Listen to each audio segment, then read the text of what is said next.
السلام علیکم ناظرین، میں ہوں آپ کا میزبان ایم اے رضا اور آپ دیکھ رہے ہیں ٹی پی نیوز۔ ناظرین، پچھلے دنوں ہم نے اسسٹنٹ کمشنر صدر راولپنڈی کے معاملے پر بات کی تھی۔ آج اس پر ایک بڑی خبر ہے ہمارے پاس، وہ آپ سے شیئر کریں گے۔ چینل کو لازم سبسکرائب کیا کیجیے اور ساتھ میں لگے بیل آئیکن کو بھی دبایا کیجیے۔ ناظرین، روزنامہ جنگ میں آج ایک خبر چھپی ہے، جو سٹوری ہم نے کچھ دن پہلے آپ کو بتائی تھی، تو وہی تقریباً اس سے ملتی جلتی خبر ہی روزنامہ جنگ میں بھی آج چھپی ہے، جس میں انہوں نے یہی کہا ہے کہ اسسٹنٹ کمشنر صدر راولپنڈی کو ایک بار پھر تبدیل کر دیا گیا ہے۔ اب جو صدر اسسٹنٹ کمشنر کی سیٹ پر جو صاحب آئے ہیں، انہوں نے چارج لیا ہے، یعنی راولپنڈی صدر کے لیے جو کامران صغیر تھے ان کو او ایس ڈی بنایا گیا، اس کے بعد جلیل الرحمان آئے، اور اب ایک بار پھر انہوں نے جو اسسٹنٹ کمشنر صدر کا عہدہ ہے اس کے لیے ایک اور صاحب کو تعینات کر دیا گیا۔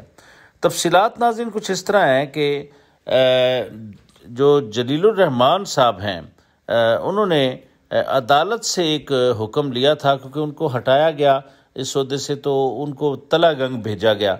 لیکن انہوں نے پھر کورٹ کا رجوع کیا اور عدالت نے ان کو بحال کر دیا، لیکن ایک بار پھر ان کو سیٹ نہ صرف ان کو نہیں دی گئی بلکہ آفس کو تالا لگایا گیا۔ روزنامہ جنگ تو یہ بھی لکھتا ہے کہ اسسٹنٹ کمشنر صدر والی جو سیٹ ہے وہ ایک میوزیکل چیئر بن گئی ہے۔ تو بہرحال ناظرین، انتہائی افسوسناک بات ہے کہ پنجاب سروسز ٹریبیونل میں چیلنج کیا گیا یہ جلیل الرحمان کی طرف سے جو آرڈر تھا، وہ اپنے عہدے پر واپس ان کو جانا چاہیے تھا، لیکن ان کو نہیں جانے دیا گیا۔ اور اس پر ناظرین میں یہ چاہتا ہوں کہ کمشنر صاحب خصوصی طور پر اچھے آدمی ہیں، ان سے ہماری ملاقات ہوئی ہے، وہ اس پر توجہ دیں۔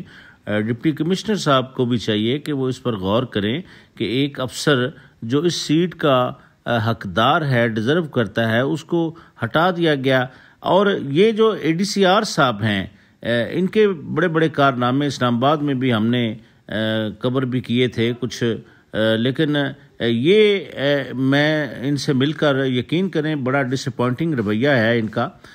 یہ سوسائٹیوں کے ترجمان، یعنی سوسائٹیوں پر تجزیہ کرتے ہوئے نظر آتے ہیں، بلکہ فیکٹس کی بات کرنے کی بجائے یہ تو یہاں تک کہتے ہیں جی فلاں سوسائٹی تو ڈلیور کرے گی اور فلاں نہیں کرے گی۔ ان کو ایسی باتیں نہیں کرنی چاہیے، ان کو اصول کے مطابق اس پر فیصلے دینے چاہیے۔ جن کی زمینیں نہیں ہیں یا ان کے پاس کاغذات آئے ہیں، اس پر فیصلہ کرنا چاہیے۔ ڈی سی صاحب کو چاہیے کہ وہ اب اس عہدے پر آئے ہیں، ڈپٹی کمشنر بڑی معتبر سیٹ ہے، تو اس پر ان کو چاہیے کہ ایسے جو نان سیریس لوگ ہیں ان کی باتوں پر وہ غور کریں، خصوصاً کمشنر صاحب غور کریں کہ یہ ایک بہت بڑا مذاق بناتے جا رہے ہیں یہ ایک دو افسران۔ تو جو بندہ ڈیزرو کرتا ہے جس سیٹ پر،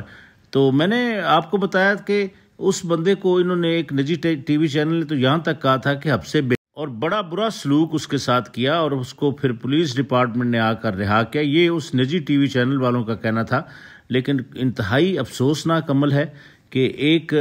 عدالت جب آپ کو حکم دے دیتی ہے تو عدالت کا حکم تو افسران کو ماننا چاہیے، لیکن یہاں ایسا نہیں ہے۔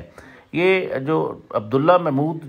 جو اس وقت اسسٹنٹ جو اے ڈی سی آر کے عہدے پر بیٹھے ہیں، انہوں نے اسلام آباد کے اندر جب یہ تھے تو وہاں پر بھی ان کی کافی شکایات تھیں، لیکن اب ایک بڑا عہدہ ان کو دے دیا گیا ہے، تو لوگوں کی زمینیں ہیں، تو اس پر کوئی ایسے افسران تعینات ہونے چاہیے جو واقعتاً اس کام کو سمجھتے ہوں۔ تو بہرحال ناظرین، یہ ایک خبر تھی جو روزنامہ جنگ میں آج چھپی ہے، تو اس میں یہی بتایا گیا ہے کہ ڈپٹی کمشنر اسلام آباد کے نیچے جو اے ڈی سی آر صاحب ہیں وہ بات کرنے کو بھی تیار نہیں ہیں۔ تو آج کے لیے ناظرین بس اتنا ہی، کیونکہ اسسٹنٹ کمشنر صدر کی سیٹ اس وقت بڑے رولے میں چل رہی ہے۔ اسی طرح کی نئی اور انفارمیٹو ویڈیو کے ساتھ آپ کی خدمت میں دوبارہ حاضر ہوں گے، تب تک کے لیے اپنے میزبان ایم اے رضا کو اجازت دیجیے۔ اللہ حافظ۔